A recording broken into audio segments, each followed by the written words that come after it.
Հաղթանակի պողոտան մայթերով հիմնովին նորոգելուց հետո կարճ ժամանակահատվածով վաճառվող ապրանքը նորից հավաքվեց։ Քաղաքի կենտրոնական հատվածում ու մարդկանց անցուդարձին խանգարող մթերքից ու արկղերից ազատվեցին մայթերը։ Հերթական օպերացիան ընդամենը 1 տարի առաջ էր։ Նոր ասֆալտից ու նոր սալիկներից առաջ էլ շուկայամերձ տարածքում բացօթյա առևտուրն էլի էին արգելել, ու էլի գյուղմթերքի վաճառվող զբաղվողները վերադարձել էին իրենց տեղերը։ Քաղաքային իշխանության նոր ղեկավարությունը փողոցային առևտուրն արգելելու որոշումն է թարմացրել։ Հաղթանակի պողոտան հարակից մայթերով գյուղմթերքի արկղերից ազատվել է։ Ես զարմացա,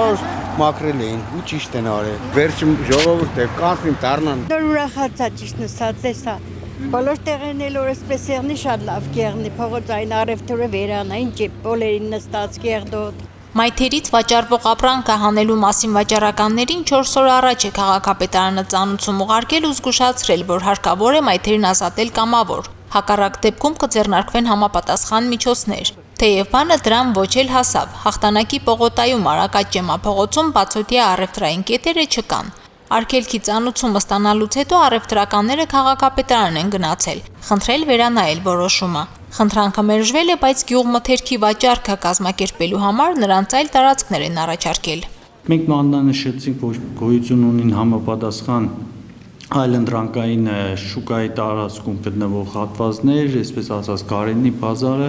հետո մի ուրիշ տեղ էլ պարոն քաղաքապետը մատնանշեց, ընդհանուր տարբերակներ առաջարկվում, որ 2-ից 3 ամիս անվճար հատված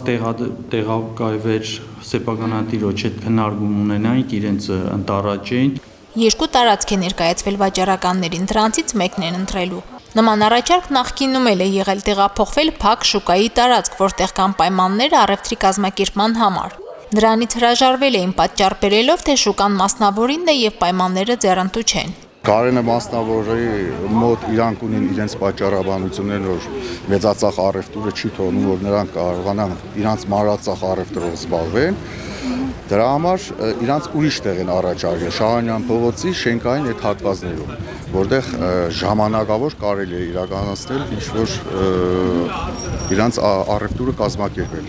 Խոսքն այս ապակեպատ տաղավարների մասին է, որոնք քաղաքապետարանը պատրաստ է տրամադրել բացօթյա առևտրով զբաղվողներին։ Հաղթանակի պողոտայում եւ Արակաց ճեմափողոցում մանրածախ առևտրով զբաղվող մոտ 20 վաճառականներին է առայժմ վերաբերում խնդիրը։ Շահումյան փողոցի ավտոկայանի տարածքի մայթերի առևտրին արգելքը դեռ չի հասել։ Այս պահին,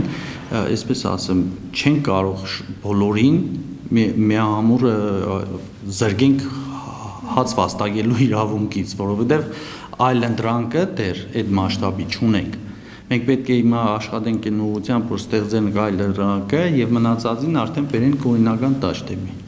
Բացօթյա առևտրի այն էլ անթույլատրելի տեղերում արգելքի կիրառվող այս տարբերակները ժամանակ առ ժամանակ են լուծում խնդիրը։ Նախկինում էլ ու տասնյակ այսպիսի որոշումներ են կայացվել կանոնակարգելու համար, բայց կարճ ժամանակ անց նույնի վերադարձ է եղել։ Խնդիրը սոցիալական է, իսկ որպիսի առևտրով ընտանիք պահողները չտուժեն, քննարկվել է նաև գյուղատնտեսական նոր շուկա ստեղծելու հնարավորությունները։ Մարինե Թերպինյան, Արտյոմ Խաչատրյան, Հորիզոն։